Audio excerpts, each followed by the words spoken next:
햇살이 강하게 내리쬐던 여름 아침이었습니다. 김선출은 삽을 쥔 손에서 흘러내리는 땀을 닦으며 공사장 한켠에 서 있었죠. 젊은 나이였지만 이미 손바닥엔 굳은 살이 두텁게 자리했습니다. 시멘트 냄새와 흙먼지가 섞인 공기 속에서 그는 묵묵히 삽질을 이어갔어요. 그의 하루는 새벽 4시에 시작해 해가 완전히 저물어야 끝났습니다. 저녁엔 늘 김치 한 쪽과 찬밥 한 그릇이 전부였죠. 밥그릇을 내려놓으며 그는 속으로 다짐했습니다. 내 인생 가난에 2번은 무릎 꿇지 않겠다. 선출은 어려운 가정 형편으로 중학교를 중퇴했습니다. 그날 이후 돈이 곧 삶의 전부라 믿고 살았어요. 공사판이든 식당이든 일을 마다하지 않고 누구보다 성실히 일했습니다. 누구보다 빠르게, 누구보다 오래 버텼죠. 그 덕에 소장은 가끔 웃으며 말하곤 했습니다. 선출이, 자네는 참 억척스럽네. 그 말은 칭찬이었지만 선출의 얼굴엔 미소 대신 단단한 결의가 자리했습니다. 그는 칭찬보다 월급 봉투를 더 믿었죠. 밤이 되면 허름한 방에 돌아와 녹초가 된 몸을 눕혔습니다. 벽에는 흙먼지 묻은 작업복이 걸려 있었습니다. 그 옷은 그의 청춘이자 동시에 굴레이기도 했어요. 어느 날 현장에 새로 들어온 여자가 있었습니다. 이런 곳까지 일하러 왔다는 건 그도 사정이 좋지 않다는 뜻이겠죠. 그녀의 이름은 순애였습니다. 순애는 선출보다 조금 어려 보였지만 누구보다 성실했습니다. 땀에 젖은 이마를 손등으로 훔치며 늘 웃었죠. 그 미소는 낯설었지만 묘하게 따뜻했습니다. 그날 밤 선출은 눅눅한 방바닥에 누워 그녀의 얼굴을 떠올렸습니다. 낯선 따뜻함이 가슴 한켠에서 퍼져나갔습니다. 이상하네 일만 하던 내가 왜 이러지? 그는 처음으로 웃으며 잠이 들었습니다. 며칠 뒤 폭우가 쏟아지던 날이었어요. 공사장 비가림막 아래에서 순애가 미끄러져 넘어졌습니다. 선출은 본능처럼 달려가 그녀를 부축했습니다. 순애는 젖은 머리칼을 털며 웃었습니다. 괜찮아요. 다치지 않았어요. 그 미소 속엔 강인함이 있었고 그 순간 선출의 마음 한 구석이 따뜻하게 흔들렸습니다. 비가 그친 뒤에도 그의 시선은 늘 그녀를 따라다녔습니다.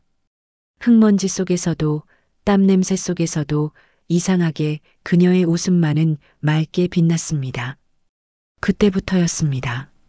그의 인생에서 돈 외에 처음으로 다른 무언가가 자리 잡기 시작한 건 공사장에서 함께 일하던 두 사람은 몇 달이 지나 조용히 결혼식을 올렸습니다. 하객도 예복도 피로연도 없는 작은 예식이었어요. 비 오는 날 읍내 사진관에서 찍은 흑백 사진 한 장이 결혼의 전부였습니다. 순애는 그 사진을 볼 때마다 웃었고 선출은 그 웃음을 보며 마음 한켠이 따뜻해졌습니다. 그들은 월세 단칸방을 얻어 신혼을 시작했습니다.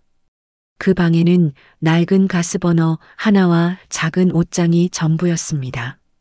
하지만 순애는 좁은 공간에서도 반찬을 3가지나 만들어 남편을 맞이했습니다. 선출은 그런 아내를 보며 고마웠지만 마음속 불안은 사라지지 않았습니다. 이 돈으로 언제쯤 집을 살 수 있을까? 그 불안은 그를 점점 더 혹독한 절약으로 몰아넣었습니다. 시간이 흘러 처자들 민수가 태어났습니다. 순애는 새벽마다 젖은 기저귀를 삶으며 집에서 할 수 있는 바느질 일을 시작했습니다. 괜찮아요, 여보. 우리 잘 살고 있어요. 그녀는 늘 그렇게 웃었지만 그 웃음 뒤엔 피로가 고여 있었어요. 선출은 그것을 보지 못했습니다. 그는 쌀독이 줄어드는 속도까지 계산했고 전기세 고지서를 하루에도 몇 번씩 확인했습니다. 생활은 더 팍팍해졌지만 그에게 숫자는 위안이었습니다. 어느 날 순애가 시장에서 배 한 봉지를 사왔습니다. 민수가 감기에 걸렸던 날이었죠. 이걸 꼭 사야 했어? 선출의 목소리는 무겁게 가라앉았습니다. 순애는 잠시 머뭇거리다가 작게 대답했습니다. 민수가 기침을 해서요. 과일이라도 먹이면 나을까 해서요. 그 말에 선출은 아무 대꾸도 하지 않았습니다. 대신 통장을 펼쳐 잔고를 확인했죠. 그 숫자가 늘어날 때마다 마치 자신이 올바른 길을 걷고 있다는 착각이 들었습니다. 하지만 그 착각이 가족의 온기를 조금씩 멀어지게 만들고 있었습니다. 민수가 유치원에 다닐 무렵에도 선출은 여전히 검은 도시락통을 들고 공사장으로 향했습니다. 비 오는 날에도 눈 오는 날에도 그는 쉬지 않았습니다. 순애는 그런 남편이 안쓰러워 당신 이제 조금 쉬어요. 라고 말하곤 했습니다.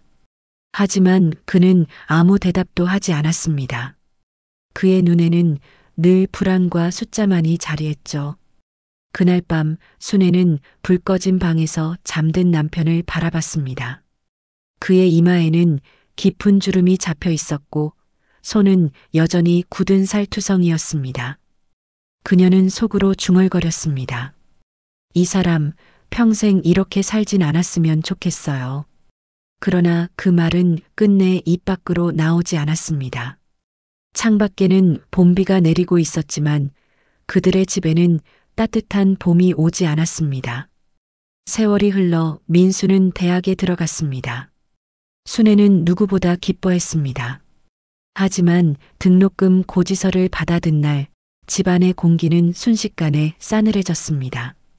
민수가 식탁 위에 조심스럽게 등록금 고지서를 내려놓자 모두의 시선이 멈췄죠. 김선출은 고지서를 내려놓으며 말했습니다. 입학금은 내가 내줄게. 하지만 이유는 스스로 벌어야 한다. 그의 말은 냉정했고 그 속엔 어떤 확신이 깃들어 있었습니다. 민수는 대꾸하지 않았습니다. 그저 입술을 깨물며 방으로 들어갔습니다. 순애는 아들의 뒷모습을 보며 가만히 한숨을 내쉬었어요. 학교 생활은 쉽지 않았습니다. 민수는 수업이 끝나면 편의점과 음식점 아르바이트를 전전했습니다. 밤늦게 귀가하는 날이 많아졌고 점점 말수가 줄었습니다. 순애는 몰래 도시락을 싸서 아들에게 건넸습니다. 먹으면서 공부해. 몸 상하면 안 돼. 그녀의 말에 민수는 잠시 고개를 끄덕였지만 웃지는 않았습니다. 그의 얼굴엔 서운함과 피로가 함께 배어 있었어요. 선출은 그런 변화를 눈치채지 못했습니다. 그는 여전히 공사장을 돌며 절약을 이어갔습니다. 식탁 위엔 예전과 다를 것 없는 반찬들이 놓였습니다. 조용한 저녁, 순애가 조심스레 말을 꺼냈습니다. 여보, 민수가 요즘 많이 지쳐 보여요. 선출은 젓가락을 내려놓으며 단호하게 말했습니다. 젊을 땐 다 그래요. 사내놈이 그걸 이겨내야 사람 되는 거지.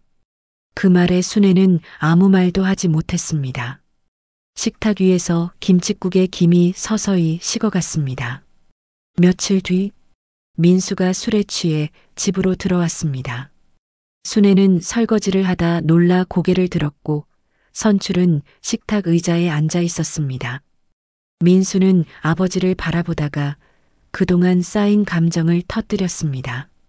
아버지는 우리를 가족으로 생각한 적 있나요? 돈 아버지한텐 통장 숫자가 전부잖아요. 순애의 손이 덜덜 떨렸고 그릇이 바닥에 떨어져 작은 소리를 냈습니다. 선출의 얼굴이 굳어졌고 그는 아무 말 없이 자리에서 일어나 방으로 들어갔습니다. 문이 닫히는 소리가 쿵 하고 울렸습니다. 다음 날 집안에는 침묵만이 흘렀습니다. 민수는 새벽마다 조용히 집을 나갔고 순애는 두 사람 사이에서 눈치를 봤습니다. 선출은 묵묵히 일터로 향하며 속으로 중얼거렸습니다. 난 옳은 길을 가고 있는 거다. 결국은 다 이해하게 될 거야. 하지만 퇴근 후 혼자 밥을 먹을 때면 젓가락이 자꾸 멈췄습니다. 입안의 밥알이 유난히 메말랐고 그가 삼키는 건 밥이 아니라 외로움이었습니다. 그날 밤 그는 불 꺼진 부엌을 지나다가 식탁 위의 밥그릇을 바라봤습니다. 찬밥이 굳어 있었습니다.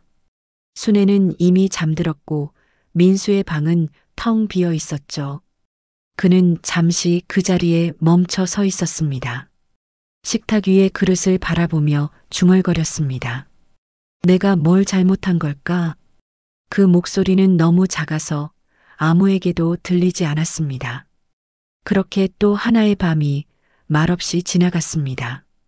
김선출이 65이 되던 해 마침내 평생의 목표였던 10억 원을 손에 쥐었습니다. 은행 창구에 불빛이 반짝이는 통장을 비추자 그의 손끝이 미세하게 떨렸습니다. 직원은 환하게 웃으며 말했습니다. 이제 편히 사시겠어요. 그 말에 선출은 어색하게 웃었지만 마음속 어딘가가 묘하게 허전했습니다. 집으로 돌아오며 그는 스스로를 위로했죠. 이제 됐다. 이게 성공이지. 나도 해냈다. 그는 그 말을 되뇌며 공원 벤치에 잠시 앉았습니다. 하지만 겨울 바람이 스치자 이유 모를 쓸쓸함이 밀려왔습니다. 그날 저녁 순애는 식탁에 앉아 조심스레 말을 꺼냈습니다. 여보, 이제 조금 쉬어요. 우리 민수도 같이 가까운 바다나 다녀오면 좋겠어요. 그녀의 눈빛엔 오랜 기다림이 담겨 있었어요. 하지만 선출은 잠시 생각하다가 고개를 저었습니다. 이게 어떻게 번 돈인데 그렇게 써. 나중에 써도 되잖아. 순애는 짧게 웃었지만 그 웃음은 금세 사라졌습니다. 그녀의 젓가락 끝이 떨리고 있었죠. 식탁 위에 된장국 김이 천천히 흩어지는 동안 두 사람은 아무 말도 하지 않았습니다. 며칠 뒤 순애는 갑작스러운 복통으로 병원에 갔습니다. 의사는 정밀 검사가 필요하다며 큰 병원 진료를 권했습니다. 하지만 선출은 고개를 저으며 말했죠. 괜히 돈 쓸 일 만들지 말아요. 조금 쉬면 나을 거야. 그 말은 평소처럼 단호했지만 그날따라 순애의 표정이 낯설게 보였습니다. 며칠 후 새벽 순애는 통증을 참지 못하고 바닥에 주저앉았습니다. 급히 병원으로 달려갔지만 이미 병은 깊어 있었습니다. 의사의 입에서 위암 말기입니다. 라는 말이 나왔습니다. 시간이 멈춘 듯 했습니다. 선출은 아무 말도 하지 못한 채 병실 창가를 바라봤습니다. 창밖으로 겨울 햇살이 비쳤고 먼지가 공중에 흩날렸습니다. 순애는 창가에 앉아 희미한 미소를 지었습니다. 당신, 이제 정말 좀 쉬어요. 그 말은 따뜻했지만 그 안엔 깊은 체념이 담겨 있었어요. 선출의 눈가가 젖었고 손이 떨렸습니다. 그는 무겁게 고개를 끄덕였지만 아무 말도 나오지 않았습니다. 그날 밤 그는 병원 복도에 앉아 있었습니다. 희미한 형광등 아래 손에 쥔 통장을 가만히 바라봤습니다. 그 통장은 여전히 빛났지만 그의 인생은 어느새 어둠 속에 잠겨 있었습니다. 내가 지금까지 뭘 한 거지? 그의 목소리가 바람처럼 흩어졌습니다. 그의 손끝에는 오랜 세월 쌓인 굳은 살보다 더 깊은 후회가 스며들고 있었습니다. 병실 안은 소독약 냄새로 가득했습니다. 창문 너머로 겨울 햇살이 희미하게 스며들었지만 순애의 얼굴은 점점 창백해졌습니다. 김선출은 매일 침대 옆 의자에 앉아 있었습니다. 그는 차가운 손을 꼭 쥐며 중얼거렸습니다. 여보, 조금만 버텨요. 이겨낼 수 있을 거예요. 그러나 그의 목소리는 믿음보다는 두려움에 가까웠습니다. 순애는 날이 갈수록 야위어 갔습니다. 머리카락이 빠지고 손등에 핏줄이 도드라졌지만 그녀는 여전히 웃었습니다. 여보, 나 괜찮아요. 병원 밥도 맛있어요. 그 웃음은 여전히 따뜻했지만 그 미소 뒤에는 지독한 고통이 숨어 있었습니다. 선출은 영수증을 꼼꼼히 챙기며 중얼거렸습니다. 다행이야, 돈이 있으니까 치료라도 할 수 있지. 그러나 그 말은 자신을 속이는 주문 같았습니다. 밤이 되면 그는 침대 옆에서 몰래 울었습니다. 눈물은 조용히 떨어져 손등을 적셨습니다. 어느 날 민수가 병실 문을 열고 들어왔습니다. 엄마. 그 한마디에 순애는 미소를 지었습니다. 민수는 침대 곁에 앉아 손을 잡았지만 말이 나오지 않았습니다. 그는 아버지를 바라보다 조심스레 말했습니다. 아버지, 엄마 옆에 조금만 더 계세요. 돈보다 지금이 더 중요하잖아요. 그 말은 선출의 가슴을 찔렀습니다. 그는 아무 말도 하지 못했습니다. 그저 고개를 숙이고 순애의 손을 더 꼭 쥐었죠. 그날 밤 병실의 불빛이 깜빡거렸습니다. 순애는 힘겹게 눈을 떴습니다. 여보, 돈도 좋지만 당신 자신도 좀 돌보세요. 그 말은 바람처럼 부드럽게 흩어졌습니다. 선출은 대답 대신 손을 더 세게 쥐었습니다. 눈물이 흘러 순애의 손등에 떨어졌습니다. 그녀의 호흡은 점점 느려졌고 심장 박동기의 불빛이 마지막으로 깜빡이며 멈췄습니다. 장례식장에서 그는 말이 없었습니다. 사람들의 위로가 들려왔지만 그 어떤 말도 그의 마음에 닿지 않았습니다. 하얀 국화꽃 사이로 순애의 사진이 조용히 웃고 있었습니다. 그 미소가 너무도 따뜻해서 오히려 가슴이 찢어졌습니다. 집으로 돌아온 그는 식탁 위에 놓인 순애의 앞치마를 손에 쥐었습니다. 그 앞치마엔 오래된 얼룩이 남아 있었지만 그의 눈에는 그것이 햇살처럼 빛나 보였습니다. 그는 그 자리에서 무너져 내렸습니다. 여보, 난 도대체 어떤 삶을 살아온 거요? 그의 울음소리가 빈집 안에 길게 퍼져나갔습니다. 순애가 세상을 떠난 지 석 달이 지났습니다. 김선출은 여전히 매일 새벽 5시에 눈을 떴습니다. 습관처럼 부엌으로 가 밥솥 뚜껑을 열었지만 안에는 아무것도 없었습니다. 예전 같으면 이미 순애가 된장국 냄새를 풍기며 그를 불렀겠죠. 이제는 시계 초침 소리만이 부엌을 채웠습니다. 그는 식탁에 앉아 순애의 앞치마를 손에 쥐었습니다. 천 위에는 오래된 기름 얼룩이 남아 있었어요. 손끝으로 그 자국을 어루만지며 속삭였습니다. 이 냄새 당신 냄새였지. 그의 목소리는 너무 작아 공기 속으로 스며들었습니다. 민수가 전화를 걸어왔습니다. 아버지, 밥은 챙겨 드세요? 괜찮다. 잘 지낸다.